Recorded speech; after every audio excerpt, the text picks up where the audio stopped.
देखा राहुल बेटा, तलाक के कागजात हम भिजवा दे ले बानी। जी बाबू। और सुन राहुल, आगे बढ़ा। हमने के तो पहले से ही मन रहे कि तोहार ब्याह किरण से होके के चाहिए, लेकिन देखा माई, हम जोन गलती कैले बानी ओकर सजा तो हम भोगता नहीं, फिर कहे खातिर ठीक बा। अब देर करे के कोनो जरूरत नहीं है। तोहार और किरण के ब्याह जल्दी हो जाएगी चाहिए। हम ठीक कहता नहीं ना राहुल? ठीक कहत रहा भैया, जैसन मर्जी चाहे वैसन करा लो। ठीक बा बाबूजी, हम धर्मेंद्र के फोन करके सब बता देता नहीं। तो ठीक बा, जैसन मर्जी।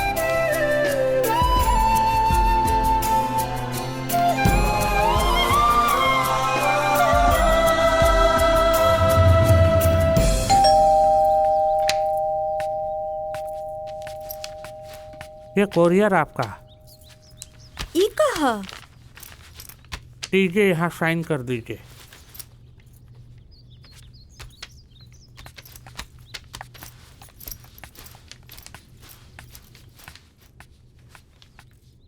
ई देखी, ई कहा?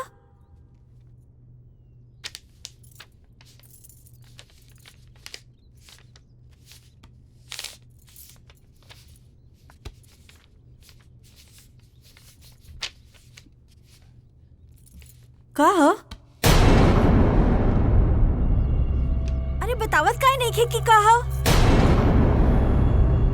अरे बतावत काय नहीं खे की कहा? राहुल बाबू तलाक के नोटिस भेजले बड़े। का?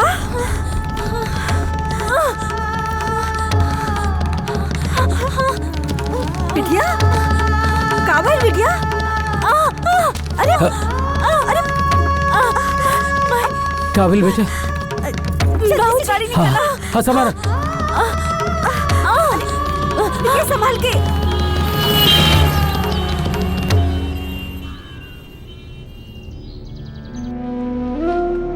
कैसी है अंजलि जी? हाँ, लेते थे।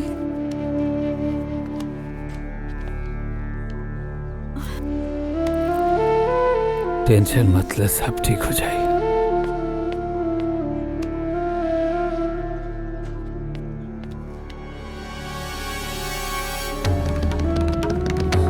रिलैक्स मैम, रिलैक्स, सब ठीक हो जाएगा।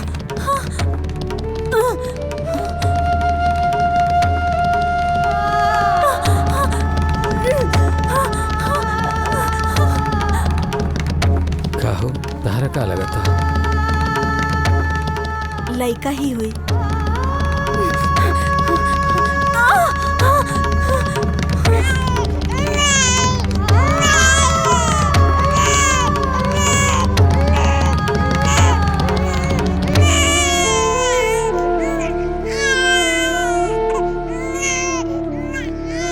मुबारक हो, लड़का हुआ है।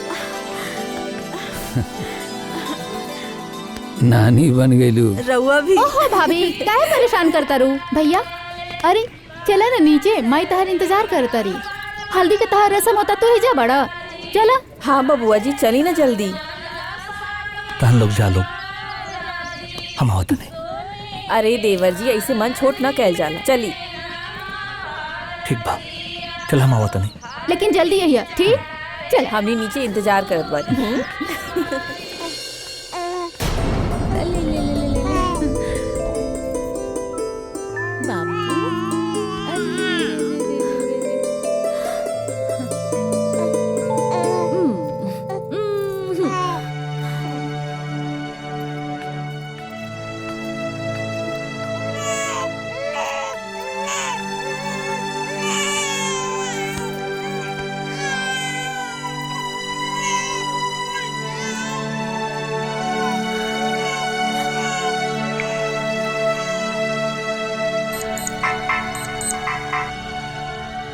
हेलो,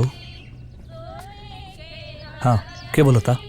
हम अंजलि की माई बोला तानी बेटा। प्रणाम। हेलो, रउआ सुना तानी ना? हाँ हम सुनत नहीं अम्मा, बोलिए आप।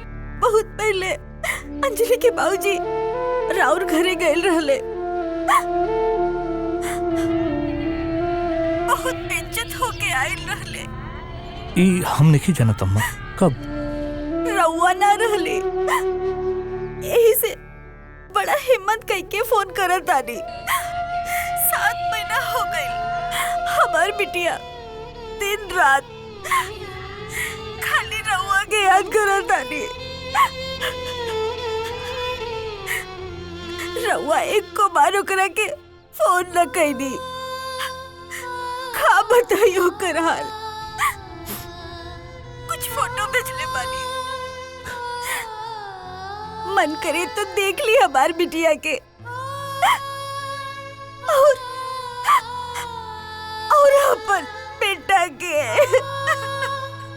अम्मा जी, हेलो हेलो हेलो।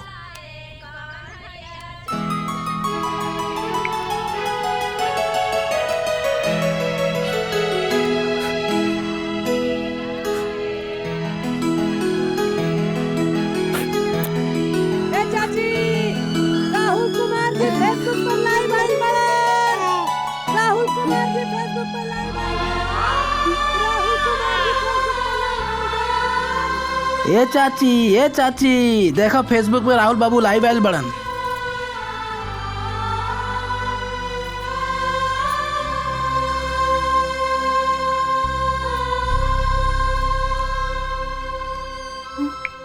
काश तू हमरे आवाज के सुन सकतू अंजलि। किस्मत के खेल देखो, जवन संगीत की वजह से एक दूसरा से हमने के मिलनी जा, आज जो है संगीत हमने के एक दूसरा से अलग कर दिला। अंजलि, अपना से कबो जीते की कोशिश ना करे के चाहिए अंजलि। कैसे की जितला के बाद भी ना सब कुछ हर लेनी ना गेला। आज तार फोटो देखनी है अंजलि, सब समझ में आ गेल, सब कुछ समझ में आ गेल। और हाँ,